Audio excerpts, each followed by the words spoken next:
প্রবাসে আপনি যখন থাকবেন আপনার পকেট কেউ দেখবে না। মানুষ মনে করে যে আপনার একটা গাছ আছে বাসায়, আপনি ছিঁড়তেছেন, আপনার কাছে টাকা আছে। তো আসলে বিষয়গুলো এরকম না। একটা প্রবাসী জানে প্রবাসের জীবনে কত কষ্ট।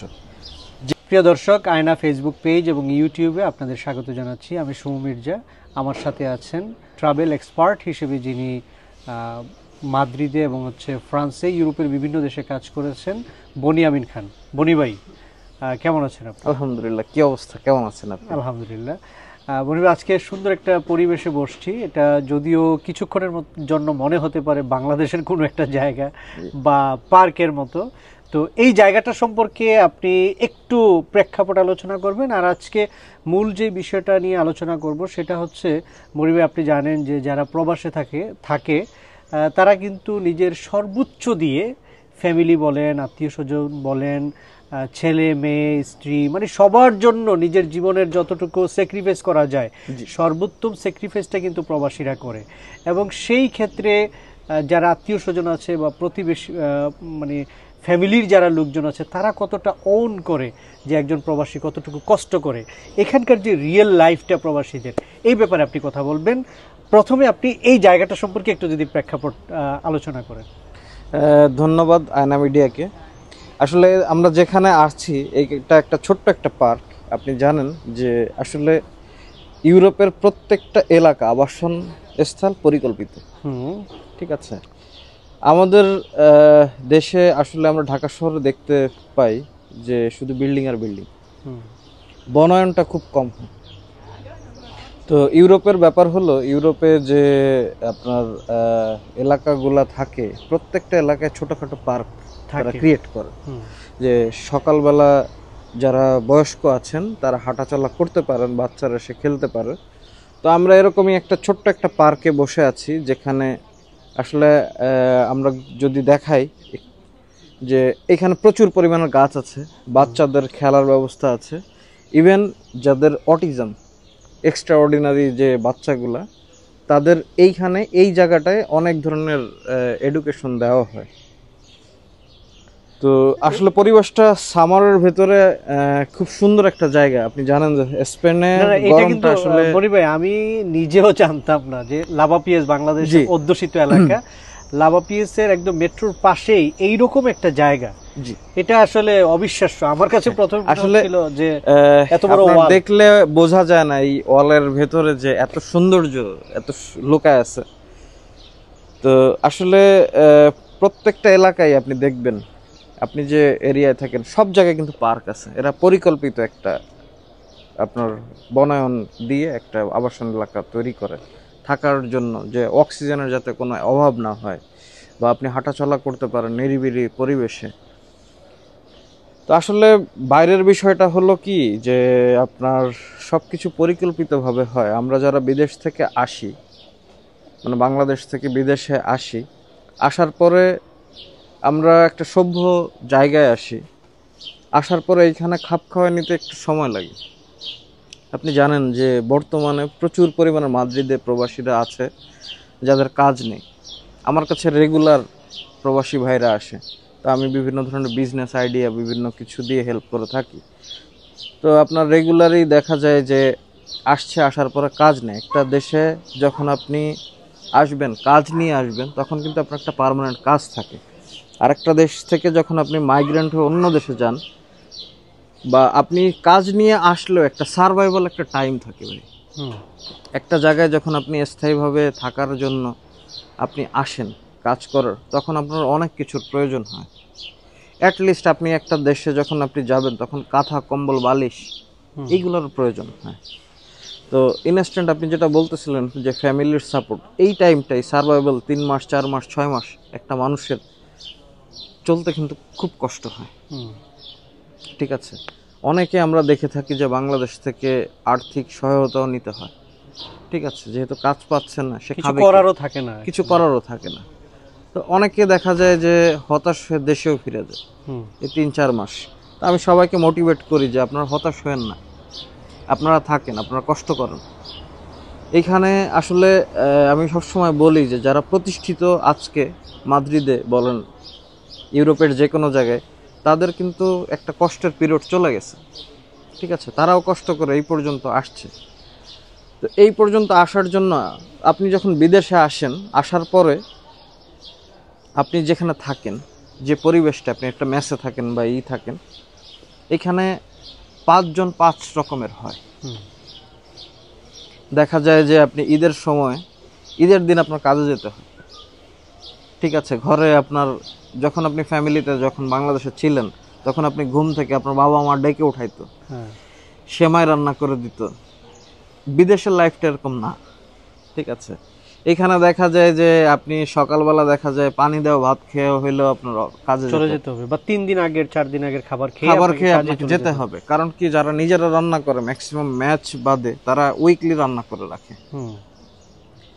তো এইখানে আসলে কি আপনার সার্ভাইভাল যে সময়টা যায় 4 মাস 5 মাস 6 মাস, এইটা সবার আর কি, ফ্যামিলি বলেন, বন্ধু বান্ধব বলেন, বাংলাদেশ থেকে বিশেষ করে সাপোর্টটা একটা মানুষের পাওয়া সেটা তার কর্তব্য। কারণ কি, মিনিমাম কত মাস সময় লাগতে পারে এই সাপোর্টটা ফ্যামিলি? আপনার 3 থেকে 6 মাস এই পিরিয়ডটা আমি সব সময় বলি যে একটা জায়গায় মাইগ্রেন্ট হওয়ার পরে 3 থেকে 6 মাস একটা সার্ভাইভাল টাইম থাকে। এই টাইমটা আসলে আমাদের ভুল যেটা আমরা করি, বাংলাদেশি যারা আসি, আমরা বিভিন্ন লোন করে আসি, বিভিন্ন সমস্যায় পড়ে থাকি।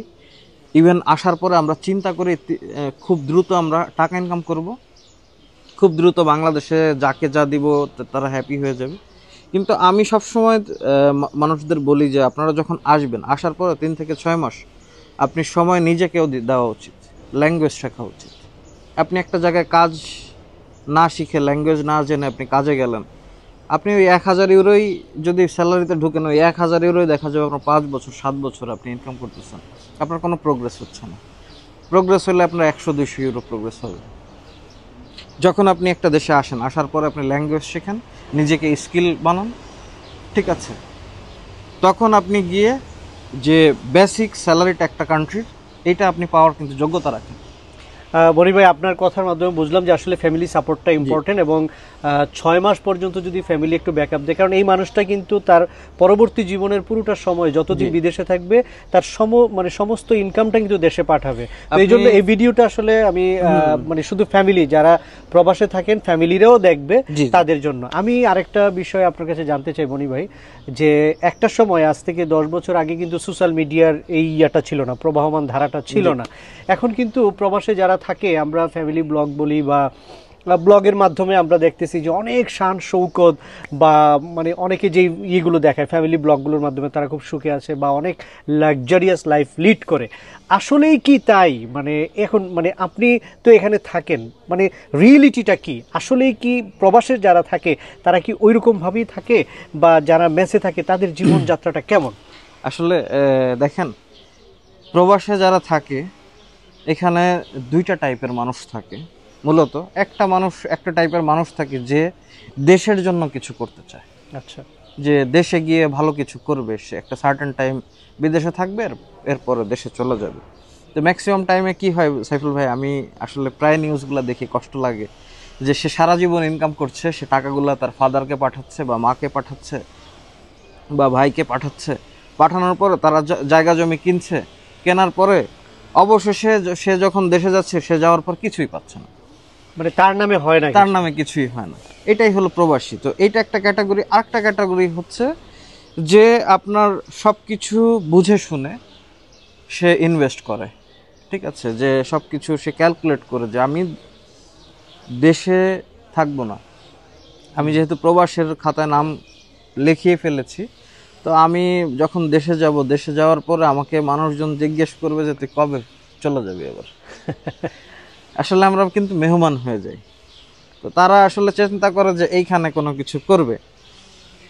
তো যেটা বলতেছিলাম যে আপনার অনেকে দেখবেন যে এইখানে ভালো টাকা ইনকাম করে, কিন্তু দেখা যায় যে একটা ম্যাচে 8 জন 9 জন থাকতেছে টাকাটা সেভ করার জন্য, যে সে বাংলাদেশে যদি 50 ইউরোটা বেশি পাঠাতে পারে, হি উইল বি হ্যাপি, তার ফ্যামিলিটা হ্যাপি থাকবে, তার ফ্যামিলিটা ভালো থাকবে, তার সন্তান, তার মা বাবাকে ভালো রাখার জন্য সে চিন্তা করে যে এক রুমের ভিতরে 8 জন থাকবো, 7 জন থাকবো।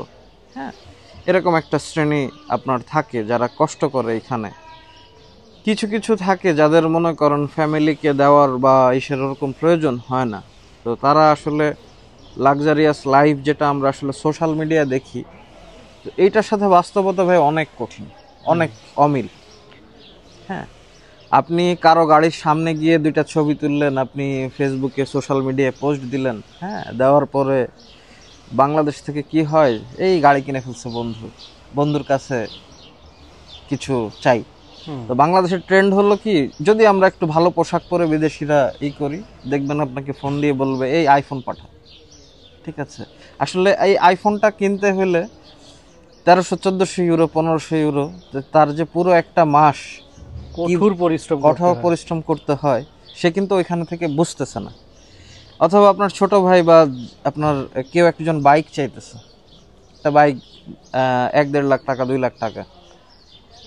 তো আপনার এই সব ডিমান্ডগুলো আসলে আপনি দেখে থাকবেন যে মিডল ইস্টে যারা থাকে এদের কাছে ডিমান্ডগুলো আরো বেশি করে মানুষ। ঠিক আছে, অনেক সময় অনেক ক্ষেত্রে দেখা যায় কি মনিবে, দেখেন এখন একটা আইফোন কিনতে হলে তো প্রায় 1500-1600 ইউরো, এখন এটা বেড়ে যাবে, ডেফিনেটলি আরো বেড়ে যাবে। এখন মেসে কিন্তু এরকমও হয় যারা থাকে আর কি, ধরেন আজকে রান্না করতে পারলো না, এই মেসের যারা আছে সবাইকে সে খাওয়াইতে হবে, মানে তারা আজকে খাবে রেস্টুরেন্টে, খেয়ে রাতে তাকে বিলটা ধরাই দিবে, এরকমও হয়। এখন সে কেন পারলো না, মানে কোনো কারণে হয়তো শারীরিকভাবে তাকে সাপোর্ট দিচ্ছে না রান্নাটা করার জন্য। এই সংগ্রামও আপনি হয়তো চোখে আসলে দেখা যায়, অনেক সময় দেখা যায় যে আমি দেখেছি যে মানুষের পকেটে টাকা নেই, সে রেস্টুরেন্টে গেছে বা গেছে একটা কোনো কিছু নিজের জন্য খাওয়ার জন্য, বা সে অনেক মানুষ দেখতেছে বা করতেছে, দেখার পরে অন্য একজন কফি বিল দিয়ে চলে আসছে, সে নিজে খায়নি। লজ্জারও কিছু বিষয় থাকে, কারণ আপনি প্রবাসে আপনি যখন থাকবেন আপনার পকেট কেউ দেখবে না। মানুষ মনে করে যে আপনার একটা গাছ আছে বাসায়, আপনি ছিঁড়তেছেন, আপনার কাছে টাকা আছে। তা আসলে বিষয়গুলো এরকম না। একটা প্রবাসী জানে প্রবাসের জীবনে কত কষ্ট। যে মানুষটা কিচেন হেল্পারে কাজ করে, যে মানুষটা সকাল থেকে সন্ধ্যা অবধি, রাত অবধি প্লেট বাসন ধোয়, যে ব্যক্তি রাস্তায় হেঁটে হেঁটে ফুল বিক্রি করে, সেই ব্যক্তি জানে যে তার ইনকামের টাকাটা কতটুকুন হালাল, কতটুকুন কষ্ট, সংগ্রামী। তো আমরা আসলে এক্সপেক্ট করব যারা বিদেশে আসে তাদের ফ্যামিলিগতভাবে, ফ্রেন্ড বলেন, অ্যাটলিস্ট 3 থেকে 6 মাস সাপোর্ট দিবেন। কারণ একটা জায়গায় আসতে গেলে সেট হওয়া লাগে, নিজের ব্যক্তিগত অনেক কিছু। আপনি যে জামা কাপড়গুলো নিয়ে আসেন এইগুলো অনেক এই দেশে মানে মানানসই হয় না। যে শীতের পোশাকটা নিয়ে এসেছেন, এই শীতের পোশাকটা এই দেশের ওয়েদারের জন্য চলে না। তো এরকম অনেক কিছু ফেস করা লাগে। এই জন্য যারা নতুন আসবেন, আমি সবাইকে পরামর্শ দিব, যারা ফ্যামিলি আছেন, ফ্যামিলির ভিডিও অনেকেই দেখবেন, তো সবাই যেন তাদের যারা বিদেশে যাচ্ছে তাদেরকে সাপোর্ট দিবেন। ধন্যবাদ। আপনাকে অসংখ্য ধন্যবাদ বনি ভাই, খুব গুরুত্বপূর্ণ বিষয় নিয়ে আপনি আলোচনা করেছেন। আমি এই ভিডিওর মাধ্যমে যারা ফ্যামিলি মেম্বার আছেন তাদেরকে একটা রিকোয়েস্ট করব যে এখানে যারা থাকে আপনারা একটু ফিল করবেন যে আপনার যেহেতু ব্লাড, আপনার যেহেতু ছেলে, আপনার হাজব্যান্ড, আপনার বাবা, আপনার চাচা, তারা যেভাবে ইনকামটা করে এটা আসলে খুব কঠিন। ইনকাম বাংলাদেশে করাও কঠিন, আর এখানে তো অনেক বেশি কঠিন। তো এইখানকার লাইফটা আসলে প্রবাসীরাই বুঝে, তাদের আসলে দিন শেষে কেউ নাই, তারা একা। সেখানে আপনার ঘুমানোর সময় থাকে না, কাজের আরেক মানে পরবর্তী দিনের জন্য প্রস্তুতি নিতে হয়। তো আপনারা যখন টাকাটা পাঠায় ওইটাকে মানে একটু ফিল করবেন যে এই টাকাটা আপনার ছেলে পাঠিয়েছে, আপনার হাজবেন্ড পাঠিয়েছে। খরচ করার সময় আমরা যা মানে ইচ্ছে মতো খরচ করে ফেলবো, এইটা আপনার জন্যই বলছি। আপনার ব্লাড, আপনিও হয়তো দেশের বাইরে আসবেন, তখন আপনি ফিল করবেন। তো সকল প্রবাসী ভালো থাকুক, সকল প্রবাসীর যে রেসপেক্ট, সম্মান ফ্যামিলি থেকে আমরা যেন দিতে পারি, সেই তৌফিক যেন আমাদেরকে আল্লাহ তৌফিক দান করেন। সবাই ভালো থাকুন। বনি ভাই আপনাকে ধন্যবাদ, ধন্যবাদ সকল দর্শককে। আসসালামু আলাইকুম।